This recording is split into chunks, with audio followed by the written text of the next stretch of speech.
Hello, Keith Rucker here at VintageMachinery.org.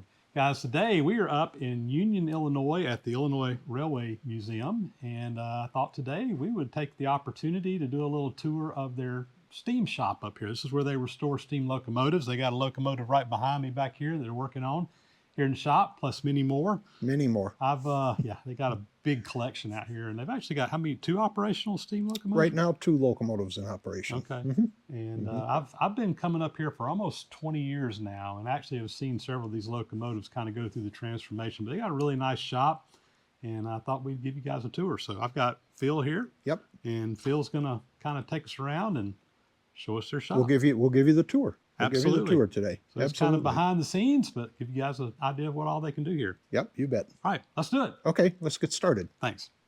So we are inside what they call the small machine shop. Yeah, right. This is where they have their smaller machines and where they do things. I'm just kind of pan around here. This is a kind of a long, narrow room on the side of the shop where they can do some things, but they've got a pretty well equipped little machine shop in here. So yeah, just kind of show us a little bit what you got. Well, we've got, at this end of the shop, we've got a couple of the smaller lathes, obviously one on either side of me.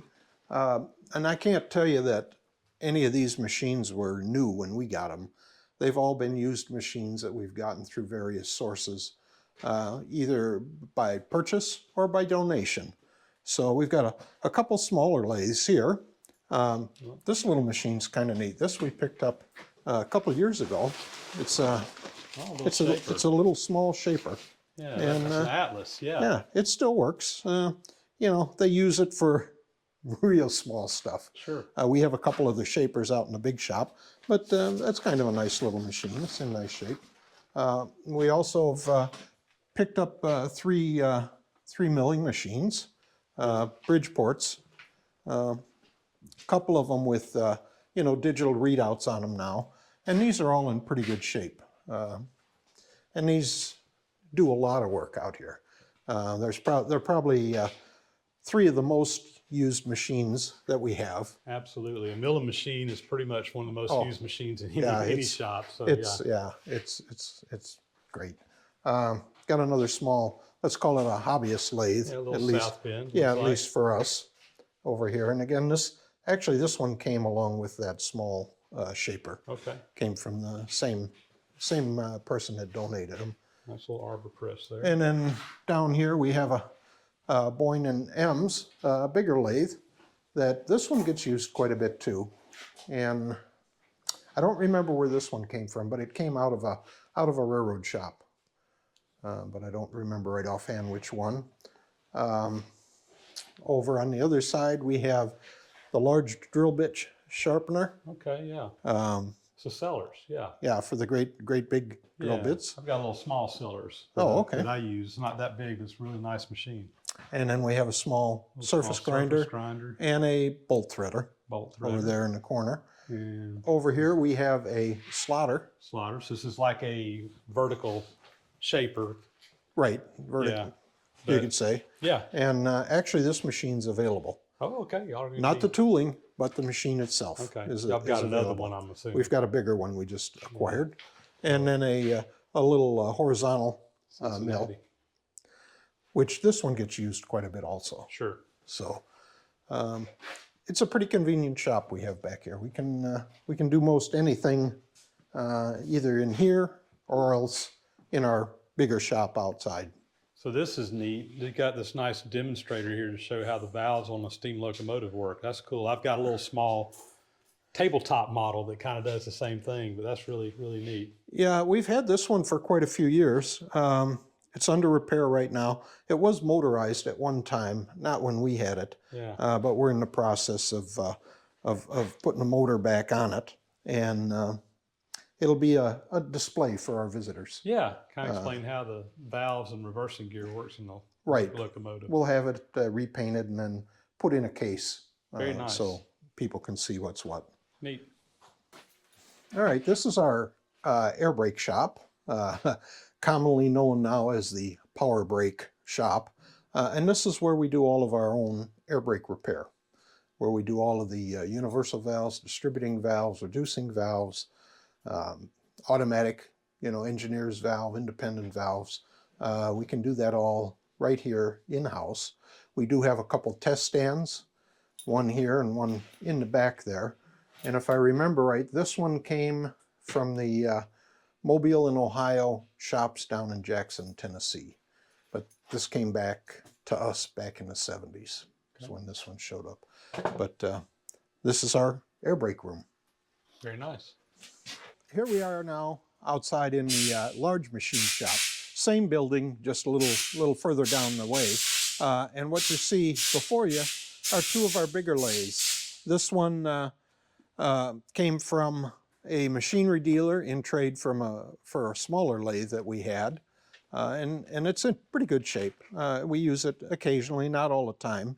But it's big enough to do car axles if we wanted to. This is a LeBlanc?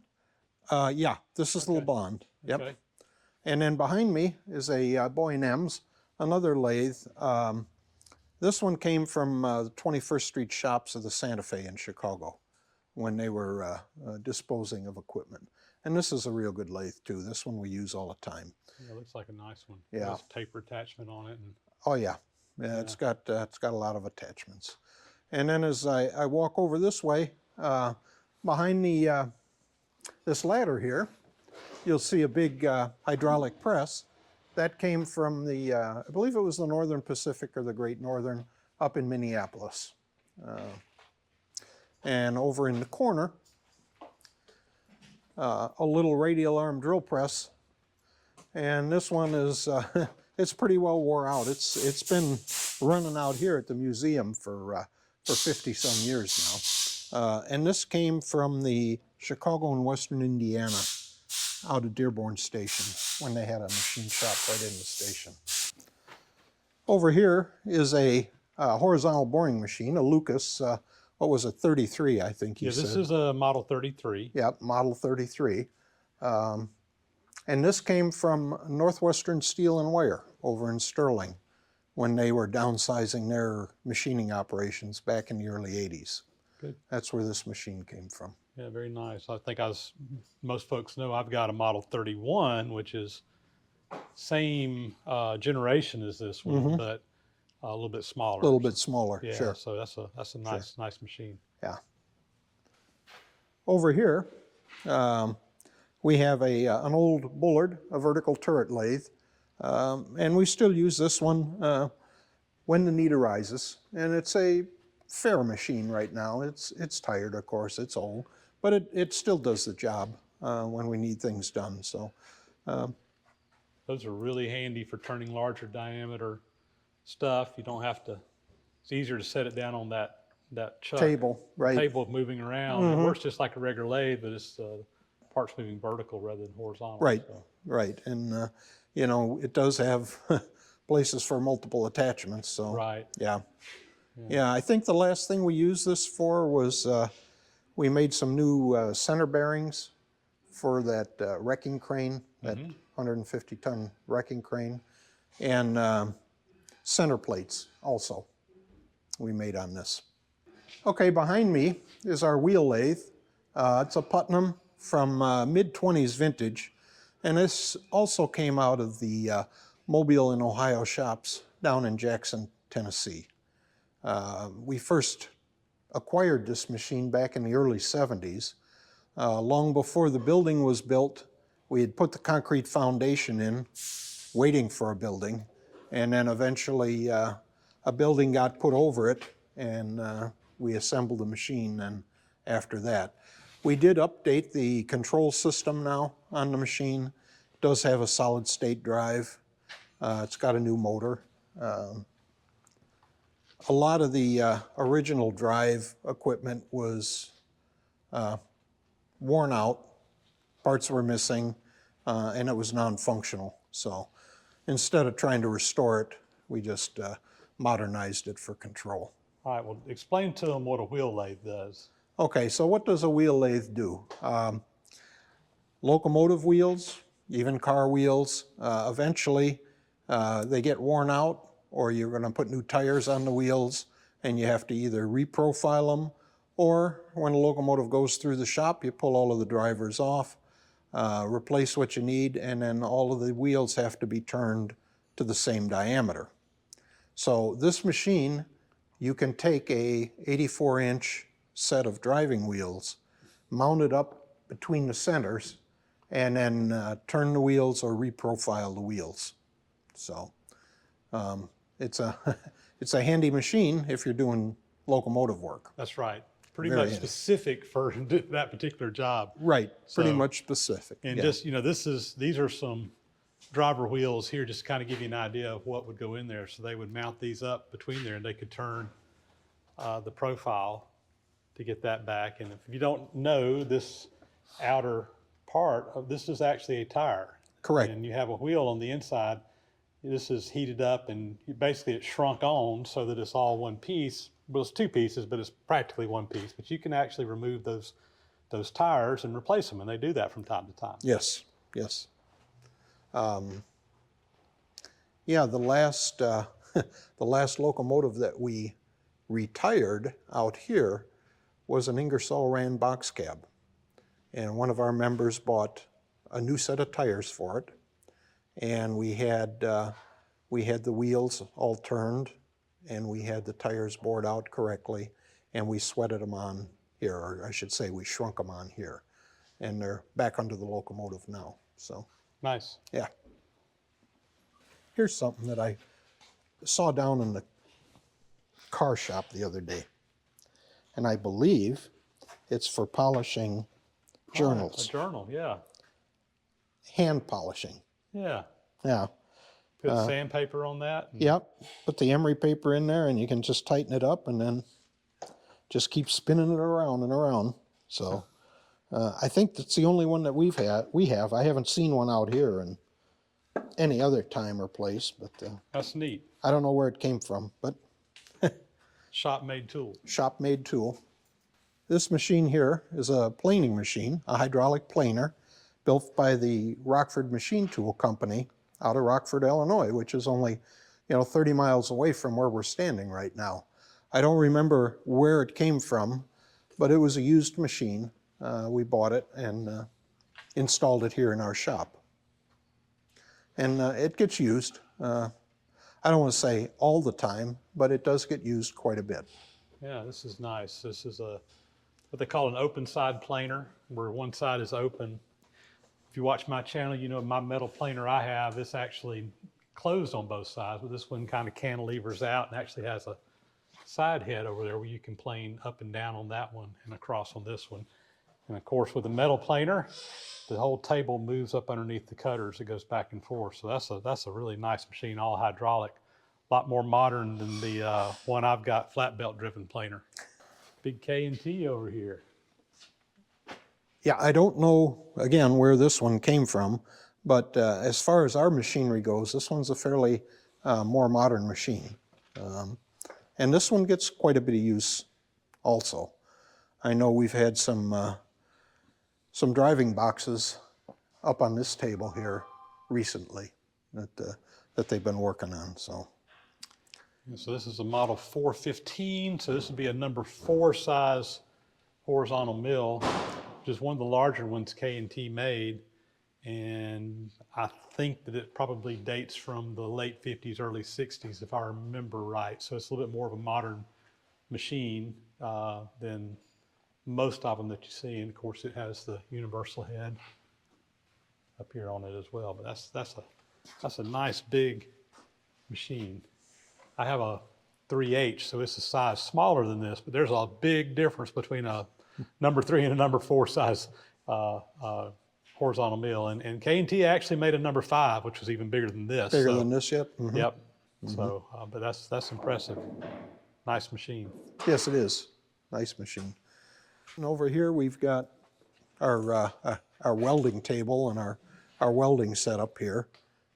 So we have a couple wire feed welders, a couple stick welders. Nothing super special or out of the ordinary. So what's going on with the floor down here? I see you got a floor with the T-slots in it. Is Yeah, that for it's something specific or? No, just in case we need to set something up, Okay. to work on or to reassemble or whatever. Yeah, That's nice. as long as we had the cast sections, we put them in the floor when we built the Okay. shop. Nice. Yeah. Yeah. Got These are all patterns. patterns Yeah. for the dies for a McCabe flanger. Oh, wow. So there's various sizes for different machines, but And yeah. the flangers used for boiler work, right? Yes, yes. When you wanted to take a piece of Boiler plate. boilerplate, Yeah. you know, and you wanted to either flange like a tube sheet or, you know, firebox pieces or throat sheets or whatever. Obviously, it's all manual and it's segmented bending. You know, it's not like putting one big piece and pressing it out. It's all done a little bit at a time. Nice. Our machine itself is over in the corner. We have it on the skid because we don't use it very often. That gray machine back Yeah, the gray machine back there, that's the McCabe flanger. there? Okay. So when we need it, we just pull it out, set it up here on the floor, and then flange whatever pieces we're working on. Nice. And right in front of us are our brick ovens. You know, we either heat up Babbitt or parts or whatever when we need them. It's simple, they're easy to move around, and they're adaptable. They're adaptable.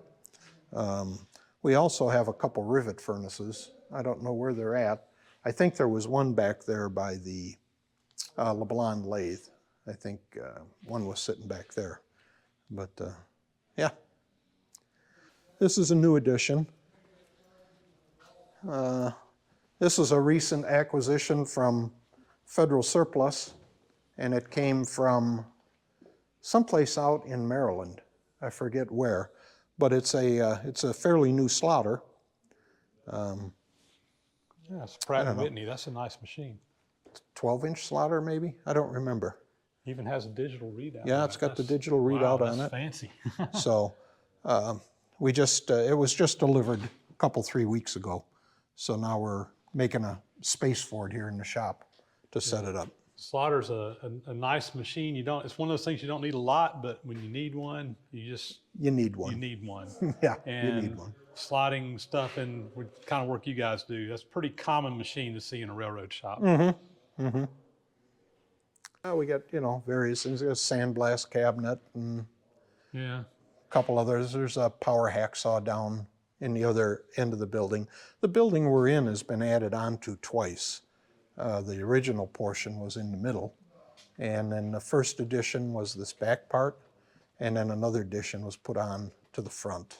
And tell me about the locomotive y'all got in the shop that you're working on right now. All right, so the one that we're standing next to here, this is a Union Pacific 428, and this has been undergoing a complete restoration for, let's just say, many, many years. The boiler now is complete. The boiler has actually been test fired.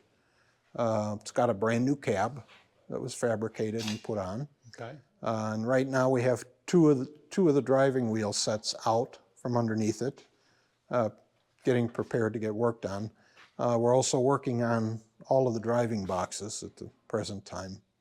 And also the pilot truck is getting worked on. So Okay. it's slowly coming along. Like I said, it's a long-term restoration project. It's gotten new cylinder liners, and they've been bored out. We're in the process of making new piston rods and new pistons for it. So, All right. and then over here, this is the tender for the 428. And this, of course, has had a lot of work done too. It's almost ready for the paint shop. It has gotten new sides. The tank is still original. It's gotten end work on both ends. It's gotten baffle work on the inside, but it's getting pretty close to being painted right now. And then it'll go out of the shop to make room for something else. This locomotive is the Illinois Central 3706. It's a mogul, 1900 era mogul, and it is currently undergoing a cosmetic restoration. Okay. So it's in the process right now. of getting completely stripped of old paint down to the bare metal and repainted. The tender has already been restored. It's already been painted and lettered, and it's in one of our storage barns. And this locomotive is another Mogul, the 26. Again, this one is undergoing a cosmetic restoration. It's in the shop for that, so it's getting cleaned up and repainted, and it'll go on display. We try and bring in the non-operating locomotives during the summer. So when wintertime comes and we're done with steam for the season, then the Shay and the Decapod will come back into the shop for any work that they need, and then they'll go into storage until next springtime. So, All right. so here we have a Pennsylvania Railroad four-wheel bobber caboose. And this is almost finished. It's the body has undergone a complete restoration, all new siding, all new framing, all new roof, all new cupola, new canvas, all new paint. The interior has been restored. Everything was put together. We brought it over here for an air test. We will go hopefully run it this summer, and we found out that the brake cylinder was cracked. And unfortunately, it's a K-style brake cylinder, and we don't have any.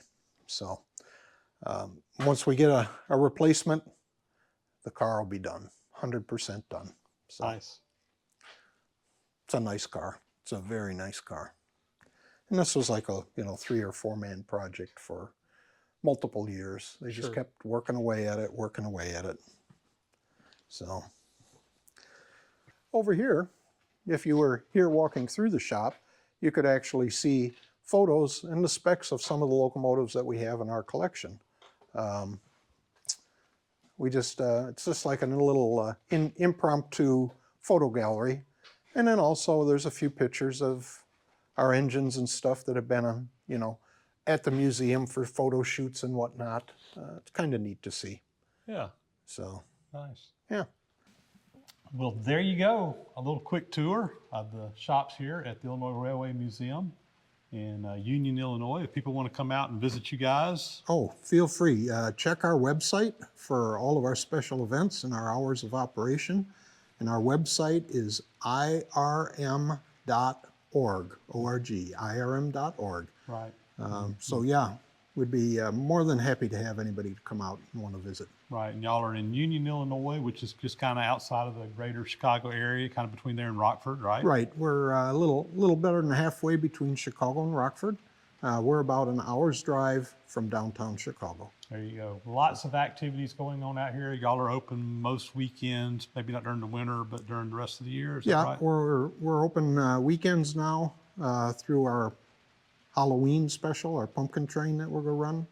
And then we'll take a couple weeks off, and then we'll be open for Happy Holiday Railroad, Okay. which will start up the weekend after Thanksgiving, Okay. and it'll run until the weekend before Christmas. Okay. And steam operations, how often do y'all do that? Steam will be in operation through the middle of October this year on weekends. We're going to have our steaming into fall, a couple days of special events with that. And then also it will start up again next spring, Okay. mid-May sometime. Awesome.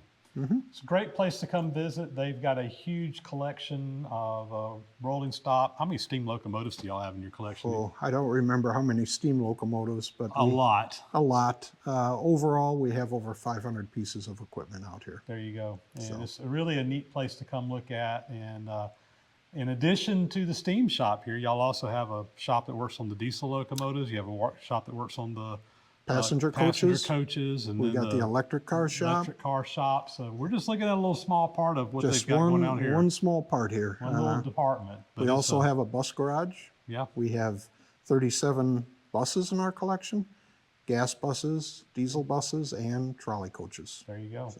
So quite the collection, quite the museum. I highly encourage folks to come out here and take a look. So Absolutely. If you like trains, this is the place to go. this is the place to go. So Yeah, you betcha. well, Phil, thank you so much for taking the time to show us around. Hope our viewers enjoy that, and Oh, I hope so. hope some guys will come out and visit you guys. Yeah, we'll look forward to having some of your viewers come out. Great. Well, guys, with that, that's going to be a wrap. As always, thanks so much for watching. Please subscribe to my channel if you haven't already. Those thumbs up and comments are always greatly appreciated. It really helps out with the algorithms on YouTube, and big, huge supporter to the supporters of the site who help out in PayPal and Patreon, etc. with the videos. And guys, with that, we'll catch you on the next video. Again, thanks for watching. We'll catch you next time.